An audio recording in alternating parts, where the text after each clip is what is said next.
What's up, everybody? Big Herc 916 getting down with Fresh Out. You tuned into another dope episode. Hit that like button, hit that subscribe button and represent. And go to freshoutseries.com. Pick up a t-shirt or a bar of soap and wash your ass. Wash that ass. I'm here with Shariff, man. And this gentleman's, sharing some really good stories with us. And I want to share those stories with you guys. He actually caught a case at one point with his dad, man, his biological father. And so, that's pretty crazy within itself. But your dad, man, condolences to you, man. He just recently passed. Yeah. And we want to, keep his legacy going. So, is there something you could share about him, like some of the stories? 'Cause I know, you said he did a lot of time on and off, and he was an OG, man. What are some of the things that stick out that he told you that you would like to share with our audience? For one, my pops wrote a book. It's called Killing Me Softly. That's the book right there, and that's his life story. Man, Pop was a real OG. He grew up in that era with Frank Lucas, Shorty, all those different guys. He like I said, he served 32 years in the federal penitentiary, and that's just that was all over the country, pretty much. I remember going to see him somewhere up in the mountains, man, and crazy, man. But what do you say about Frank Lucas? He was actually locked up with Frank Lucas. Oh shit! Yeah, he was in the same cell with Frank Lucas. What? When Frank Lucas was going through his case. My dad was in the same cell with Frank Lucas. And Frank Lucas' brother, Shorty, my pop was actually really good friends with him. Yeah. Is it similar to what we seen with Denzel in the movie? Is it? I think it was a little bit more Hollywood eyes. Yeah, a little bit more Hollywood eyes. Was he really making a lot of money like that though? Yeah, I think And in them days, man, back in them days, man, it was some serious money being made. Cause they were flying straight within the bodies from Vietnam, right? Yeah, all the way back to the States, and that's how he actually lasts so long. That's how he lasts so long, man.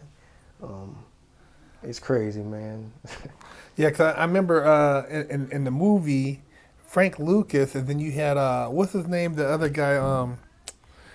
He turned around, he told on everybody too. Nicky Barnes. Yeah, Nicky all Barnes. That era. Yep, my dad was all around that era. He was locked up with a lot of them guys, man, and he witnessed, some of them guys snitching. How was it looked at back then, like when the dude started telling like that? Like, back in them days, man, you get whacked. Yeah, they didn't play, huh? They didn't play. All in the prison, all in in the federal penitentiary, in the counties. You gonna get. They ain't play that snitching, man. Soon they found out somebody was on some paperwork. It was like it was no joke, huh? Cause I know the mob back then. I mean, it was a lot serious. I mean, they kind of fell apart. But I know like Nicky Barnes. He said because of the dude messed with his wife, and then he just told on everybody. He went in there and just put the beans out. But on Frank Lucas' case, he was telling on the police. That's what they say. That's what they say, but it's still, yeah. Who knows, Did he lose a lot of, how did he survive, or did they put him in kind of like protective? Yeah, protective custody. Yeah. Sort of in the cell by yourself. You know how it should be. Yeah. Because, like I said, these youngsters think, oh, man, I'm going to get in here like, you seen the Young Thug situation. Yeah. He's still in there. I think he's still in there fighting this case. He's probably in protective custody. Yeah. He's not in the open population. No. He's separated, but, pretty much everybody told on him and said he was the leader, and it just flipped. I mean, you do went from, being a music icon to dealing with this shit and still fighting just like that case. overnight. Yeah. It's crazy, yeah. man. Fetty Wap, too. Fetty Wap in there doing Same thing. Yeah. He up in there doing that time like that. Yeah, man. I know, as far as like, I was talking with an OG when I was in there who had been in the system. He was probably in his 60s when I met him in my 20s, and he was saying how back then when he was there, the feds was like, that's what they call like Club Fed, because even in the high ones they had like the golf, the little putting, and they had tennis, and it was on a different level. And there was very few really. You had a few bank robbers, but it wasn't no like immigration or really, and the drug guys are more cartel, like Colombians. It was high up. It wasn't a lot of young bullshit, which it changed now. The Feds is not like it was back in like, even in the early 80s, late 70s, totally different, Yeah, you're right. And my dad, man, he's, according to the newspaper, he was responsible for robbing over 16 banks. They called him the smooth, well-dressed bank robber. 5'3", just real smooth about it. Never hurt nobody, and until the end of his bank heist that he was doing. But yeah, he was just real smooth. He dealt with a lot of women back in the days. He didn't really trust no men. We dealt with a lot of women.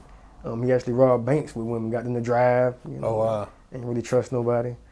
But he was notorious for it, man, and he was also a big heroin addict. That's back in the days. That heroin it was to tear the community up. Yeah. He was a professional boxer too. He actually used to fight in one of Muhammad Ali's boxing.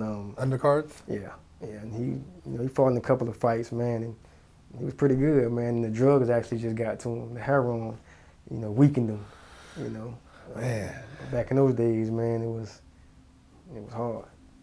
Yeah, that's the thing too. When you look at like, a lot of our older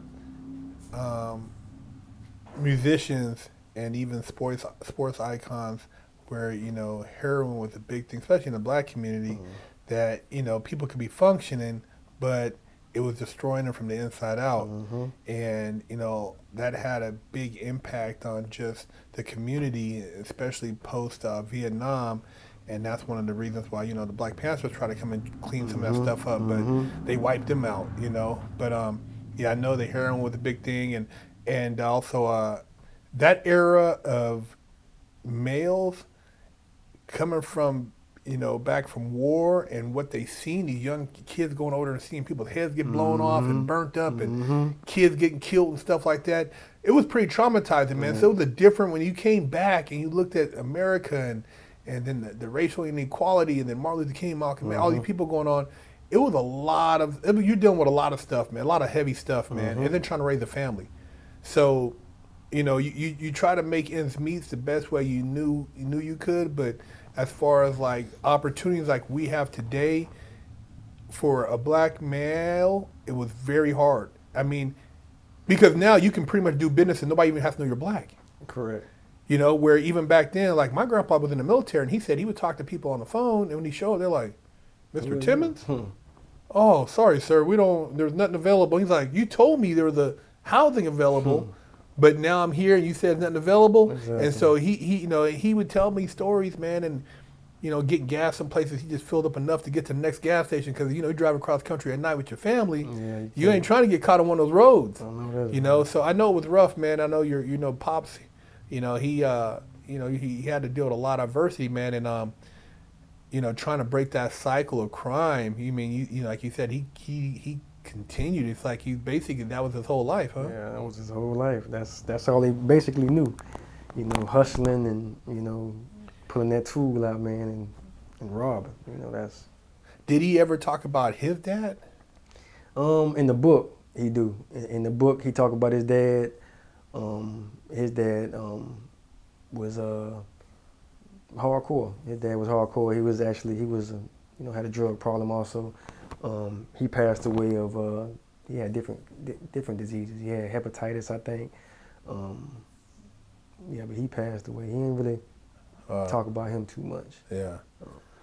I know it's I know when we look at our cycles of just family and just trying to create that growth. I know, like my grandfather, I don't think he really knew his dad. His dad had two families. He said Papa was the Rolling Stones. So down south, they'd have one family over here, another family up the street, another town, and that was the black community, man. Because it was so we were just all over the place, man. We had no really strong base. Nope. And then a lot of times it'd be the mom trying to hold everything together while he out working or doing something, trying to make ends meet.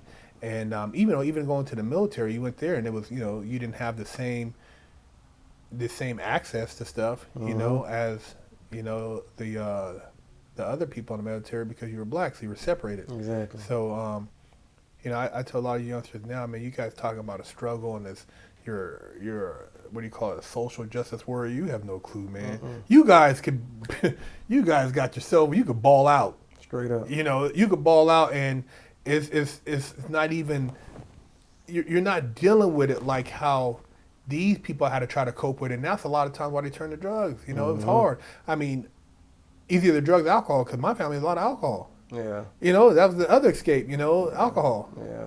So, Yeah. I'm just now meeting brothers, you know, on my pop side and cousins who I didn't even know I existed, you know, or knew I existed but never knew where they was at, how to find them, and you know, so it's. What your pop say, like, as far as his dealing with, you know, the mafia? Did he deal with any mafia figures back then? I don't necessarily, you know, think he was dealing with any mafia figures. At least he never told me that. But I know it was just heavy Harlem back then. This street, you know, like I said, my pop was really just he just really like run alone, man. Yeah. He just like run alone. That's his thing, you know. I ain't doing nothing with nobody. I'm doing it by myself. You know, he'll do it with somebody he trusts, which was my brothers. You know, Pop, he did, you know, 20-some years also. But if it wasn't, you know, he like to run by himself, man.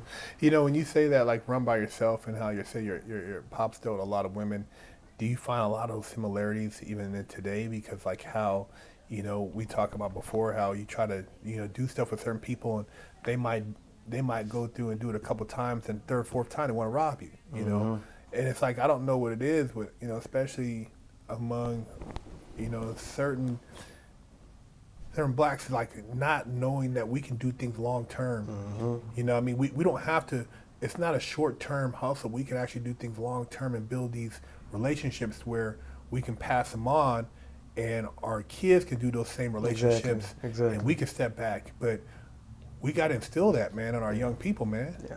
A lot of these young people just want everything right now. They want it now. Let me get it now. Let me have that now. You know, instead of just waiting your turn or just putting that work into it, you know, trying to get it. They want it now, man. And that's what's fucked up, you know. And I think even the respect thing, as far as, like, you know, I was always taught mannerisms from my grandparents. You know, you come in a room, you say hi. You don't interrupt grown first conversation. You know, you don't go somewhere and when they offer you something, you say no, even if you're thirsty. You don't just take it. Oh, did I say you can have a drink? Exactly. You know, there's a lot of things opening the door for an older person. Yes, sir. You No, know, sir. No, sir. You know, there's a lot of respect things, man. And nowadays, the respect, there's no respect, and everybody wants to say that they're a victim. My grandpa, even though he went through all that, he never said he was a victim.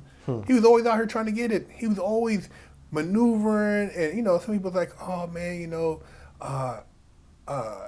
you trying to placate to this. Nah, man, you got to play the game. You play the chess game. You over here, you trying to buy this dude's property, this dude's house. You know, you can buy him a beer, you know, bullshit, blah, blah, blah. Yeah. But now you up over there. Exactly. You know, so it's a game being played. And so, yeah, we can always find a way, because the game is always, there's white chess pieces and black chess pieces. You already know. But if you know this is how the pieces move on the board, it is what it is. We can't make these other pieces like these pieces, but we can move them. Exactly. You know, and that's what I always tell people, man, just move the pieces accordingly. You know, if Play this the person, game. I'm not going to be mad because this person don't want to shake my hand because I'm a black man. That's cool. But I just sold this dude a couple acres over here, and he didn't even know it through my real estate agent, who's white. You know what I mean? So you got to play the game, man. And so I always tell people, man, you gotta see the game for what it is, and to, you know, try to think that you're gonna change somebody. If they haven't already changed, then that's on them. But I'm not gonna waste energy trying to make everybody like me. You know, I would have more respect if Shariff being Shariff rather than you playing something that's not according to who you are as a person. Exactly. Because then you're compromising yourself. I mean, I know, you know, having conversation with your pops, man, he always, you know, there's little gems in there he used to share with you, man. Is there anything like he shared with you as far as any nuggets of knowledge that, you know, really, you know, step out, you know, and pop in your head? Yeah, I mean, for one, you just always take care of yourself. Take care of yourself. Take care of your family. Be responsible. Um, Take care of my father was a Muslim too. He heavy Muslim. I wasn't raised. Muslim. My mom, Christian. When my pops got locked up, I lived with my mom. I was raised as a Christian. But my pops, man, he always used to just tell me, just take care of yourself. Take care of yourself. Never fold. Never fold. That's his thing, man. Never fold. Yeah, I think at the end of the day, it's having something to stand by and believe in that, and be willing to, if you have to, die by it, man. You know what I mean? A lot of people now, they don't want to stand up for nothing because they don't want to offend nobody. Oh man, that's if I don't agree with you, it's considered a hate speech. No, it ain't, just my opinion. I ain't gotta like what you say, but we can have a conversation. But it don't mean that it's a hate speech, and that's the thing, man. It's like having values that mean something to where you're not gonna flip flop because somebody else over here said this, so you're gonna so they'll like you. You're gonna go ahead and go along with it, even though that ain't really what you believe in. Exactly. I can't do it, man. No. I can't do it. I mean, I know you have certain values that were instilled in you from a young age. I mean, especially playing sports and being around different people, and then taking that knowledge and being laced up in the pen. There are things you heard that you would entertain, but at the same time you would have to stand by your values. You're not gonna do so for the sake of just trying to follow everybody else. No. What would you say to like a lot of these youngsters out here who are trying to find themselves, or that are just going along with these different movements for the sake of trying to be a part of a group because they don't want to stand out alone? I mean, it's hard for a lot of people to really be themselves and be solo. Yeah, it is, and you just gotta be yourself. Just gotta be yourself, man. Be you. Be you. Like you say, a lot of these youngsters, they get to the chain game and they get with these groups, and a lot of these, they don't want to be by themselves. They probably fearful to be by themselves. I used to roll by myself, man, and I used to always end up getting the good jobs by me being by myself and just knowing how to conduct myself. I used to always just ended up getting infirmary jobs and canteen jobs, and just being me, man. I wasn't trying to portray to be nobody else. I was just me, At what age do you think that it really kicked in? I mean, that you had like that epiphany, that eye awakening? I was 19 when I stepped foot in the penitentiary, and I think probably the first 3 years, I really sat down, where I was just like, what, let me try to figure this out, man.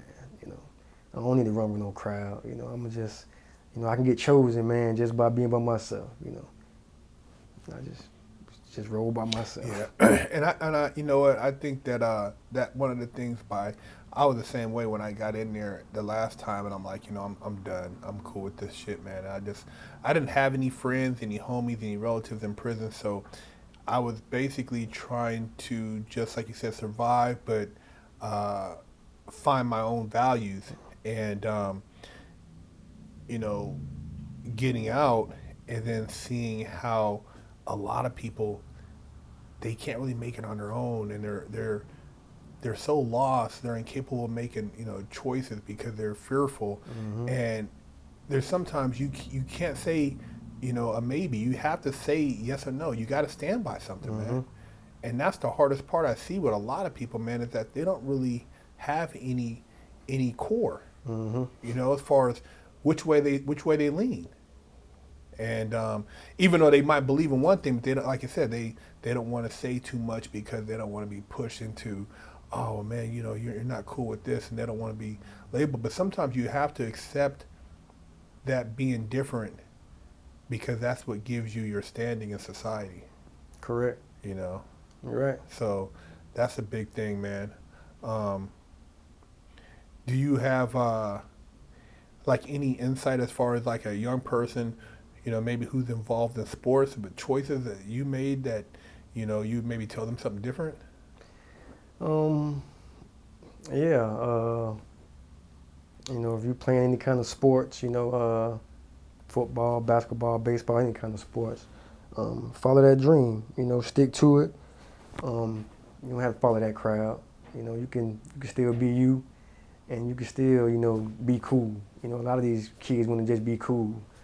Especially now with the social media taking effect of everything, and being more exposed. And I mean, you can still be cool, man, just being who you are. You don't have to portray to be somebody you're not. If you're a ball player, you're a ball player. You can still be down. Just be yourself. Was there any, coaches or people that approached you prior to you getting in trouble that tried to maybe, steer you in a different direction when you started going down? They kind of seen you kind of slipping off, and you just ignored them? I mean, Yeah, it was probably all my coaches. Because every class I had, math, science, English, social studies, they made sure it was a coach. Those classes I had was a coach class. Just to make sure, okay. You showed up. I showed up, I did what I was supposed to do. Every class I had was a coach class. So they started to see the shift, when my wife, when she got pregnant. I had my son when I was in high school. And that's when I kind of started shifting, shifting my ways a little bit. And they noticed it, and they approached me, and, but I was already, my son was about to be born, I had to get some money, I had to survive, so I was, that's kind of affected your mindset at that point, huh? Yeah. Yeah, there's always a pivotal point, man. I can think back in high school, like you think about certain things, and you get it in your mind. And I always say, like, what would I tell a younger version of me? What could I have told myself that could have changed my perspective at the time? What would have left an impression? Because it's not about preaching, but it's also about like things that make you just kind of like, damn, okay, he's right. Because at the end of the day, it's your ego telling you not to listen. Did you answer that question, O'Hurt? About myself? Yeah. What could you tell yourself? What would you tell yourself now? I think if I would have had, somebody that I could have talked to, or maybe who would have kind of set me down and had that father figure, or that conversation. Because I initially, when I graduated, I was living in Huntington Beach in Orange County, and it wasn't a lot of brothers out there, so I felt like a fish out of water. Because I didn't have anybody I could relate to. Going back to Sacramento was back to the streets and the homies and bullshit, but I felt like that was more of a comfort zone. And sometimes you got to take yourself out of a comfort zone. It might not be the place you feel most comfortable at, but it might be the best for you, and to get around other people. And sometimes the advice you get is not from people that look like you. My first mentor in prison, actually the second mentor was a white dude, an old Vietnam vet. And I used to always go to a law library, and I used to always have a laundry bag full of books, reading. And he's like, "Hey, youngster." He looked up. I looked up. He was on third tier. He said, "Man, come here, man. Let me holler at you." And I'm like, "Oh, okay." And he used to always have brothers coming in and out the cell because he'd help people with legal work and stuff. And I went up there, and we started talking. He said, "Man, what are you doing in there?" I said, "Man, I'm trying to see if there's a way out early." I said, "I'm trying to get up out of here, man." That's right. And he's like, "Oh, let me give you something." He gave me some stuff to read. And then, as we kind of like built our relationship, he used to tell me, he used to look at the tier. He said, "Man, look down there. See so-and-so? You see so-and-so?" He's like, "Yeah, doing this." See, look. He's like, "See, you're not like that, man." He said, "Man, you got more in you than that, man." He said, "Look at you, man. These guys, this is it for them. They're just, this is a lifestyle." He said, "Man, you can get out here and do a lot of other things." And so he kind of instilled in me a confidence in myself I didn't have, And so, where the brother in prison, he gave me more of a insight on who I was as a person. This guy gave me an insight as far as like on the other side of America, like the laws, things from a perspective from a white person, like how the system and how they look at you. You know what I mean? They look at you a certain way. And like you said, by me being by myself, he's peeped it. And all these brothers, he ain't the same. This one right here, he's doing something different. And so, he started talking to me, And he used to give me stuff to read, and I'd be up all night like, damn, this shit is crazy, man. What? I mean, this dude, and he put his daughter through Brown University. She actually ended up working, I think, for the Federal Reserve. So he was smart. This dude was, and he was hella smart. He was helping people get back to court. And he was telling me stuff, man, but that's why I learned sometimes, man, you can't, you get game from anybody. Yeah. This old white dude giving me game. And he was a heroin addict. He ended up dying in prison. He had 30 years. Heroin overdose. In prison, yeah, man. Imagine if you was getting that game when you was out. You know what I'm saying? Man, monster. Monster game, you know what I mean? Monster game. But like, that's the thing about the feds though, you're in a closed environment, so you would never see these people on the street. I could have, well, how would I met this dude? You know, I would have to be somewhere where it's conducive for me to have a conversation with him. It could have been anybody just being a mentor to you. Yeah. You know, it could have just stirred you to Yep. the other It way. would have definitely done it too, because like I said, his game, the game he gave me, I took that game, and every other institution I went to, I helped other dudes. And I just kept building and building and building, you know? And so it's like you said, man, having that mentor, man. And when people tell you stuff like that, it's like saying, he would tell me stuff about the law and about like congressional acts and about just like the banking system and the tax codes. And when he tell me this, I'm like, then why didn't they tell us in school? Exactly. Because school ain't meant to lace you up like that. They ain't teaching financial No, literacy. this shit ain't teaching in school. There was books in there. I'm like, man, where'd you get this book from? He said, this shit, I never seen this in a library. You know, got a weird publisher in the back, and you know, and it's like I would get these books, and I'll be sitting there like, this is crazy, man. Why can't I get this shit on the street? Why can't I get it on the street, man? Crazy. But yeah, man, the mentor part, man, is very important, and you know, you can't, you know, we can't look at life as a racial situation, because there's dudes who will give you game, like your coaches ain't all black. You know, you got people who they see something, and it's information. Exactly. It's somebody trying to. So it's like you can't say that, oh man, because there's people who guide you that don't necessarily look like you. Because I used to tell dudes all the time, they're like, hey man, somebody came in here from SAC. I said, I don't know that dude. You know what I mean? Just because I'm not gonna roll with him because you don't tell what kind of shit he got on him. Exactly. You know, and I seen it. People, oh man, so and so. Sure enough, he's a straight dirtball. They roll his ass up. You know, so it's like you got to be careful, man, who you associate with, and then at the same time be, you know, optimistic and open about meeting new people who can help you. You know, my first car when I got out came from a Mexican cat I met in prison. Cool dude. He had a body shop. He's like, dude, I got a Cadillac that's been sitting in there, man. You can, you know, make me payments, man. You could take my car, you know, and get out. One of my best friends was a Mexican in prison, man. Shit, best friend. My cellmate, Mexican. They triple, you got a Mexican cellie. My cellmate. My partner. Shit. You know, so it's like you got to always think, you know, out the box, man, in life. And, you know, I always tell youngsters, man, you know, don't limit yourself, man. Keep an open mind, man. You got to. Big Herc 916, fresh out, getting down with Shariff.